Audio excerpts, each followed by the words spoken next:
মানহানির অভিযোগে দায়ের ৫টি মামলায় খালাস দেওয়া হয়েছে বিএনপি চেয়ারপারসন খালেদা জিয়াকে। সকালে ঢাকা সিএমএম কোর্টের বিচারক এই রায় ঘোষণা করেন। মামলাগুলোর মধ্যে আছে এবি সিদ্দিকের করা মুক্তিযোদ্ধাদের বিরুদ্ধে কটূক্তির অভিযোগে মামলা, 15 আগস্ট ভুয়া জন্মদিন পালনের অভিযোগে মামলা সহ মানবতা বিরোধী অপরাধীদের মদদ দেওয়ার অভিযোগ সহ মোট 5টি মানহানির মামলা। আজ শুনানির এই 5 মামলায় খালেদা জিয়াকে খালাসের আবেদন করেন তার আইনজীবীরা। খালেদা জিয়ার পক্ষে আদালতে শুনানি করেন মাসুদ আহমেদ তালুকদার, সৈয়দ জয়নাল আবেদিন মেজবা সহ আরও কয়েকজন।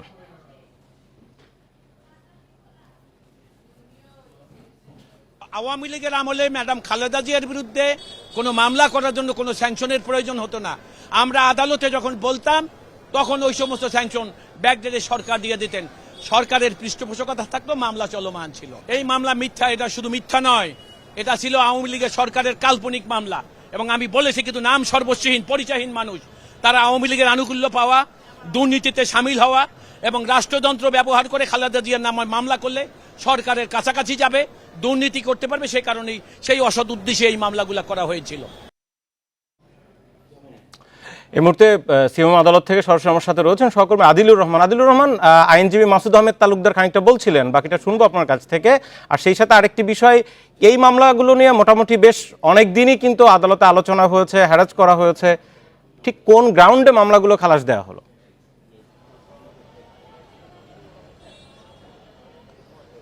দেখুন, যে মামলাগুলোতে আজকে বিএনপি চেয়ারপারসন বেগম খালেদা জিয়া তিনি খালাস পেয়েছেন, এই মামলাগুলো 2016 সালের মামলা এবং 2016 সালে 4টি মামলা করেন এবি সিদ্দিকী এবং একটি মামলা করেন জহিরুল হক নামে এক ব্যক্তি।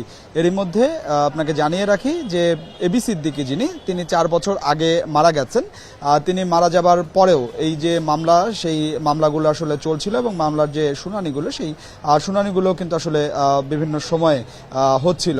আজকে মূলত এই যে 5টি মামলা, এই 5টি মামলা মূলত বেগম খালেদা জিয়াকে রাজনৈতিকভাবে প্রতিহিংসার শিকার হিসেবে এই মামলাগুলো আসলে করা হয়েছে, উদ্দেশ্য প্রণোদিতভাবে এই মামলাগুলো দায়ের করা হয়েছে। এই যুক্তি উপস্থাপন করে এই মামলাগুলো থেকে বিএনপি চেয়ারপারসন বেগম খালেদা জিয়াকে যাতে আসলে খালাস দেওয়া হয় তারই আবেদন করেছিলেন তার আইনজীবী। এবং এই আজকে বেলা 11টার দিকে এই মামলাটির আসলে শুনানি হয়েছে। মূলত 2টি আদালতে, এই সিএমএম যে আদালতটি আছে, চিফ মেট্রোপলিটন ম্যাজিস্ট্রেট আদালত, সেই ম্যাজিস্ট্রেট আদালতের 2টি আদালতে এই 2টি আদালতে মূলত এই মামলাগুলোর শুনানি হয়েছে এবং শুনানির শেষে 5 মামলাতেই বেগম খালেদা জিয়াকে খালাস দেওয়া হয়েছে। এবং সেই শুনানিতে বিএনপি চেয়ারপারসনের যিনি আইনজীবী ছিলেন, তিনি আসলে যুক্তি উপস্থাপন করেছেন যে এই মামলাগুলো আসলে উদ্দেশ্য প্রণোদিতভাবে দেওয়া হয়েছে, যে রাজনৈতিকভাবে এই মামলাগুলো দেওয়া হয়েছে, এই মামলাগুলোর আসলে কোনো ভিত্তি নেই। এ কারণেই যেহেতু আসলে কোনো ভিত্তি নেই এবং উদ্দেশ্য প্রণোদিতভাবে মামলাগুলো দেওয়া হয়েছে, এই মামলার সঙ্গে বিএনপি চেয়ারপারসনের কোনো যোগসূত্র নেই, সে কারণেই মূলত আদালত এই রায় দিয়েছেন যে 5টি মামলা থেকেই বেগম খালেদা জিয়াকে সব মিলে গ্রাউন্ড একটাই, তাকে হয়রানির উদ্দেশ্যে আসলে এটি করা হয়েছিল। আপনাকে অনেক ধন্যবাদ। আদালত থেকে ছিলেন আদিলুর রহমান। প্রধান উপদেষ্টা ডক্টর মোহাম্মদ ইউনূসের সঙ্গে বৈঠকে শিল্প কারখানার নিরাপত্তা নিশ্চিতের দাবি জানিয়েছেন ব্যবসায়ী নেতারা। একই সঙ্গে তারা বিভিন্ন শিল্প কারখানায় ভাঙচুর ও বিক্ষোভ নিয়ে উদ্বেগ প্রকাশ করেন। পরে তারা সাংবাদিকদের জানান বর্তমান সরকারকে ব্যবসায়ীরা সমর্থন করেন। গতকালকে পরশুদিন যেভাবে আঙুল লাগাচ্ছে, এরা কিন্তু আমার কোনো শ্রমিক না, এরা বাইরের লোক, বহিরাগত। কারা এটা আমরা জানি না, কারা এটা করতেছে। এটা এমনও হতে পারে যে এই সরকারকে একটু ব্যতিব্যস্ত করার জন্য, বিব্রত করার জন্য কিছু লোক এটার পিছনে আসে, থাকতে পারে। তো আমরা বলছি যে সব দিকে আপনি দেখি বিবেচনা করে আপনার ল এনফোর্সিং এজেন্সির সাথে কথা বলেন। যৌথ বাহিনীর অভিযান ঘোষণার পর শিল্পাঞ্চলে কাজে ফিরেছেন শ্রমিকেরা। খুলেছে সব ধরনের শিল্প কারখানা। নিরাপত্তা জোরদারে কারখানার সামনে মোতায়েন রয়েছে আইনশৃঙ্খলা বাহিনীর সদস্যরা। সকাল থেকে ঢাকা টাঙ্গাইল ও ঢাকা ময়মনসিংহ মহাসড়কের পাশে বিভিন্ন কারখানায় উৎপাদন চলছে। আইনশৃঙ্খলা রক্ষায় শিল্প এলাকায় কাজ করছে শিল্প পুলিশ সহ বিভিন্ন বাহিনীর সদস্যরা। সাভার, আশুলিয়ার শিল্পাঞ্চলেও সকাল থেকে কোনো শ্রমিক অসন্তোষের খবর পাওয়া যায়নি। ডিইপিজেড সহ শিল্পাঞ্চলে প্রায় সব কারখানায় কাজে যোগ দিয়েছেন শ্রমিকরা।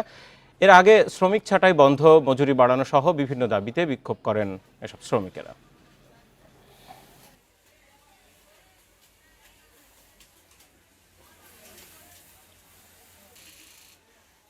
কাল থেকে সারা দেশের সব হাসপাতালে চিকিৎসা সেবা স্বাভাবিক থাকবে।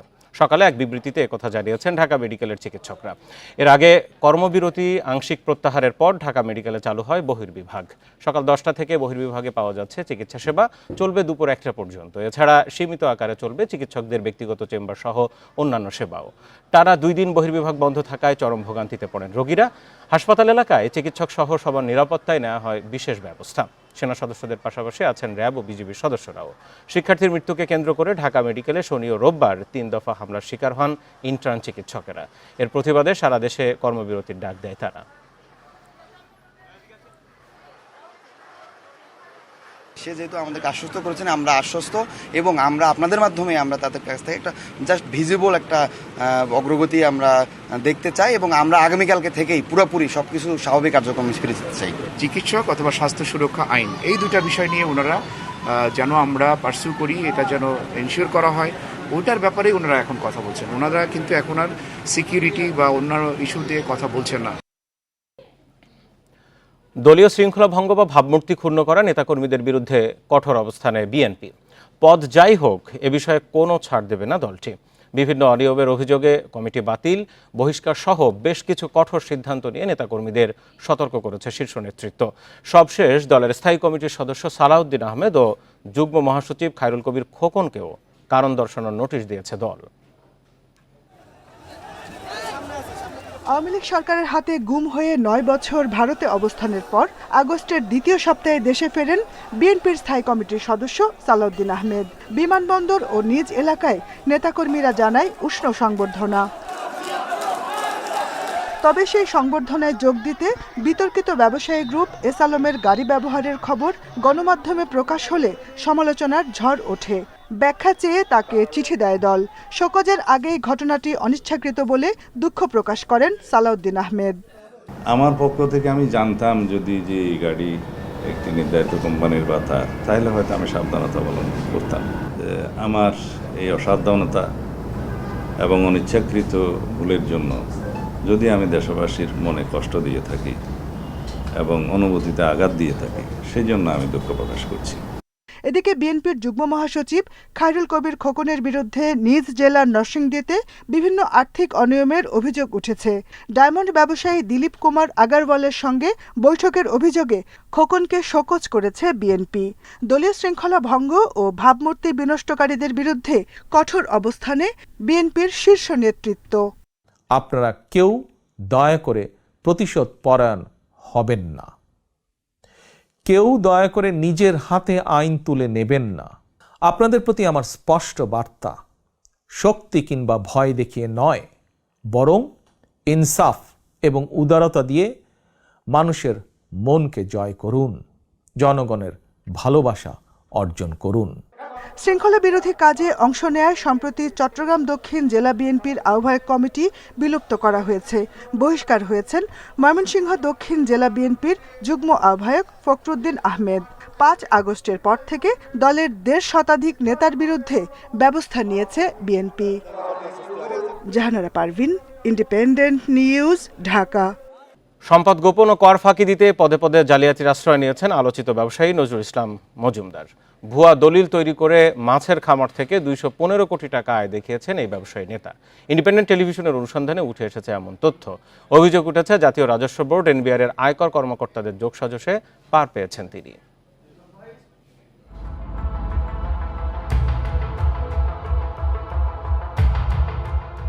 সরকারের পক্ষ থেকে একটা প্রপোজাল ছিল, চাপ ছিল না। 2019-20 অর্থ বছরের আয়কর রিটার্নে নিজেকে মাছের খামারি দাবি করেন নজরুল ইসলাম মজুমদার। কোম্পানির নাম মজুমদার ফিশারিজ। তথ্য দেন খুলনার দাকোপ ও সাতক্ষীরায় 1150 হেক্টর জমিতে চিংড়ি ও কার্প জাতীয় মাছ চাষ করার। মাছ বিক্রি করে 1 বছরেই আয় 202 কোটি টাকা, যেখানে খরচ 91 কোটি টাকা। খামারের জন্য দাকোপের কালীনগরের শ্রীনগরের 2 ব্যক্তির কাছে পুকুর চুক্তি নেয়ার দলিল আয়কর রিটার্নে জমা দেন নজরুল ইসলাম। দলিল অনুযায়ী হরিচরণ রায়ের পুত্র যোগেশ চন্দ্র রায়ের কাছে 615 বিঘা জমি লিজ নেন তিনি। তবে যোগেশ চন্দ্র জানান এত জমি তার নেই, আর জমি কাউকে লিজও দেননি। চেনেন না নজরুল ইসলাম মজুমদারকেও।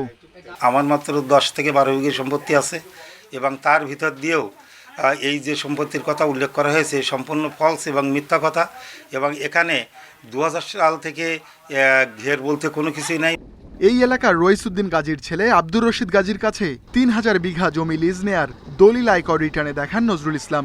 স্থানীয়রা জানান শ্রীনগরে ওই পরিচয়ের কোনো ব্যক্তি নেই, এত বেশি জমির মালিকও কেউ নেই। আমাদের এই ডাকর থানা বা 5 নম্বর 6 নম্বরের ভিতরে এরকম ঘের নাই। এই ব্যক্তি আমাদের এলাকায় না, আর এই 3-4 হাজার বিঘা জমি আমাদের এখানে না, আর ওনার এরকম কোনো 3-4 হাজার বিঘা জমির মালিক এখানে নাই। পরের বছর অর্থাৎ 2020-21 অর্থ বছরেও মৎস্য খামার থেকে 13 কোটি টাকা আয় দেখান নজরুল ইসলাম। এনবিআর কর্মকর্তারা জানান মাছ চাষের মাধ্যমে বিশাল অঙ্কের অর্থ বৈধ করার বিষয়ে আপত্তি তোলেন অনেকেই। বিষয়টি গড়ায় আয়কর আপিল ট্রাইব্যুনালেও, কিন্তু শেষ পর্যন্ত ছাড় পান নজরুল। আপনারাই তো বলেন, মিডিয়াতে তো আসে যে কোন কোন প্রসপেক্টিভ ট্যাক্স ফাঁকিবাজ যারা, তাদেরকে এটা আমরা প্রায়োরিটি ঠিক করে ধীরে ধীরে এটা করব। মাছ উৎপাদন বাড়াতে আয়করে ছাড় দেয় এনবিআর। তখন আয় 30 লাখের বেশি হলে কর ছিল মাত্র 10%। কর কম হওয়ায় অনেকেই এ খাতের মাধ্যমে অবৈধ সম্পদ বৈধ করার সুযোগ নেন। Ruhul Amin, independent news, Dhaka. রাজধানীতে ভোর থেকেই মুষলধারে বৃষ্টি হয়েছে, ফলে বেশ কয়েকটি এলাকায় দেখা দিয়েছে জলাবদ্ধতা। বৃষ্টি ও জলাবদ্ধতার কারণে চরম ভোগান্তিতে পড়েন অফিসগামী মানুষ ও শিক্ষার্থীরা। রাজধানীর মিরপুর, বারিধারা, গুলশান, বনানী, মোহাম্মদপুর, ধানমন্ডি 27 নম্বর সহ বিভিন্ন এলাকায় সড়কে পানি জমেছে। এতে সকালে কর্মস্থল, স্কুল ও বিভিন্ন প্রয়োজনে রাস্তায় বের হওয়া সবাই পড়েছেন চরম ভোগান্তিতে। পানি জমার কারণে রাজধানীর বিভিন্ন সড়কে যানজটও তৈরি হয়েছে। বিশ্ব রোড থেকে নতুন বাজার সড়কে প্রগতি সরণি তীব্র যানজটে নাকাল হন নিত্যযাত্রীরা।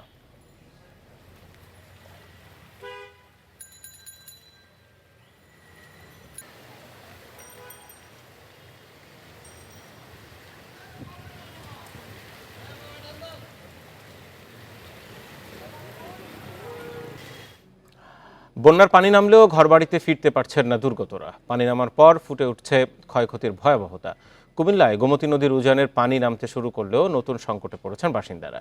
ঘরের ভেতরে পানি ঢুকে নষ্ট হয়েছে মেঝের আসবাবপত্র, ক্ষতিগ্রস্ত কাঁচা বাড়িঘর এবং রাস্তাঘাট।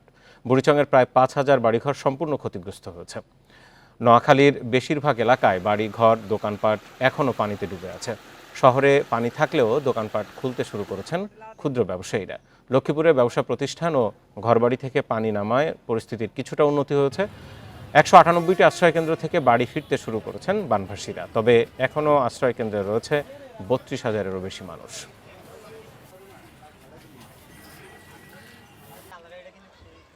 ঘরের অনেক কিছু ভাঙে গেছে, এরপরে সব কিছু নষ্ট হয়ে গেছে।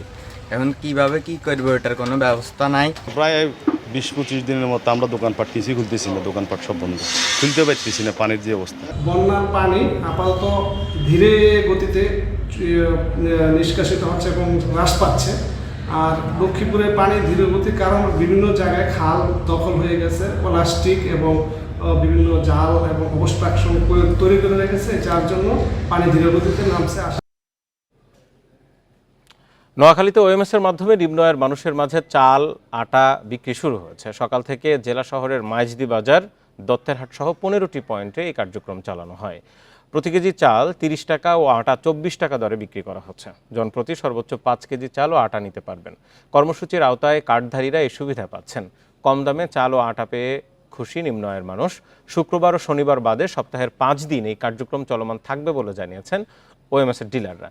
এর আগে বন্যা দুর্গত এলাকায় 3 মাস বিশেষ ওএমএস কার্যক্রমের ঘোষণা দেন খাদ্যমন্ত্রী।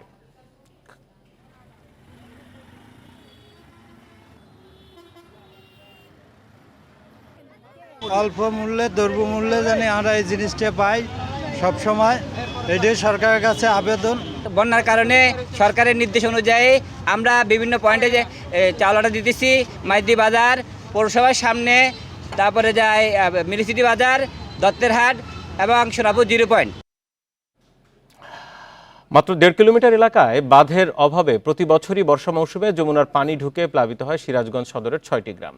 কয়েক মাস পানিবন্দী থাকতে হয় তাঁতপল্লীর 6 শতাধিক পরিবারকে। এলাকাবাসীর দাবির মুখে বাঁধ নির্মাণের সম্ভাব্যতা যাচাই শুরু করেছে পানি উন্নয়ন বোর্ড।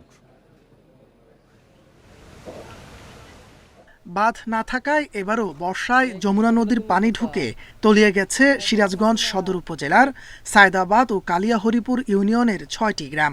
প্রতি বছরই এভাবে ২ থেকে ৩ মাস পানিবন্দী থাকতে হয় বাসিন্দাদের। তাঁতপল্লীতে ৬ শতাধিক পরিবারের প্রায় ১০ থেকে ১২ হাজার মানুষের বসবাস। বন্যার পানিতে তাঁত যন্ত্র, সুতাসহ নানা সামগ্রী নষ্ট হওয়ায় বছর বছর বিপাকে পড়তে হচ্ছে তাদের। তাই দ্রুত বাঁধ নির্মাণের দাবি গ্রামবাসীর। এই যে আঙ্গুর একটা দরকার, যদি সামনে যদি একটা বেরিবাদের করে তালিকার আমগর এই তাঁত শিল্পগুনা বাঁচব। ১.৫-২ কিলোমিটার হবে বাঁধটা, এটা দিলি গাড়ি ইনশাল্লাহ মনে করেন যে শখপুরি নাথপুর পর্যন্ত স্বস্তি থাকবো। আমাদের বেরিবাদও যদি হয় তাহলে আমরা নিচু বাড়িতে নিচু ঘর দিয়ে আমরা থাকতে পারবো, বসবাস করতে পারবো। গরু ছাগল হাঁস মুরগি ছেলে পেলে নিয়ে খুব আমরা দুর্ভিক্ষর মধ্যে আছি। মাত্র ১.৫ কিলোমিটার এলাকা বাঁধ দিলেই তাঁতপল্লীতে বানের পানি প্রবেশ বন্ধ করা সম্ভব। এরই মধ্যে সম্ভাব্যতা যাচাই শুরু করেছে পানি উন্নয়ন বোর্ড। জনগণের চাহিদা থাকে, আমরা একটি ফিজিবিলিটি করে দেখব যে এই প্রকল্প আমরা হাতে নিতে পারি কিনা। তো আমরা যদি দেখি যে আসলে প্রকল্পটি ফিজিবিলিটিতে আসে, তাহলে আমরা একটি প্রকল্পের মাধ্যমে এই এলাকাগুলিকেও বন্যা মুক্ত করার জন্য আমাদের প্রচেষ্টা থাকবে। পানি উঠায় তাঁতিদের কাজহীন থাকতে হয় এই কয়েক মাস। বাঁধ নির্মাণ হলে বর্ষা মৌসুমেও উৎপাদন স্বাভাবিক রাখার পাশাপাশি আর্থিক লোকসান এড়ানো যাবে। Independent news. মৌলভীবাজারের কুলাউড়া সীমান্তে বিএসএফের গুলিতে এক বাংলাদেশি কিশোরীর মৃত্যু হয়েছে। রোববার রাতে শরীফপুর ইউনিয়নের লালার চক সীমান্ত এলাকায় এই ঘটনা ঘটে। নিহত কিশোরী স্বর্ণা দাস জুড়ি উপজেলার কালনিগড় গ্রামের বাসিন্দা পরেন্দ্র দাসের মেয়ে। সে স্থানীয় নীরদ বিহারী উচ্চ বিদ্যালয়ের ৮ম শ্রেণীর ছাত্রী ছিল। কুলাউড়া থানার ওসি জানান, অবৈধভাবে ভারতে অনুপ্রবেশের চেষ্টা করছিলেন স্বর্ণা ও তার মা সহ বেশ কয়েকজন। কাঁটাতারের বেড়ার কাছে পৌঁছালে তাদের লক্ষ্য করে গুলি ছোড়ে বিএসএফ। এতে গুলিবিদ্ধ হয়ে ঘটনাস্থলে মারা যায় কিশোরী স্বর্ণা। এ সময় সেখান থেকে পালিয়ে আসেন অন্যরা। নিহত স্বর্ণার মরদেহ নিয়ে গেছে বিএসএফ। এ বিষয়ে বিজিবির পক্ষ থেকে কোনো মন্তব্য পাওয়া যায়নি।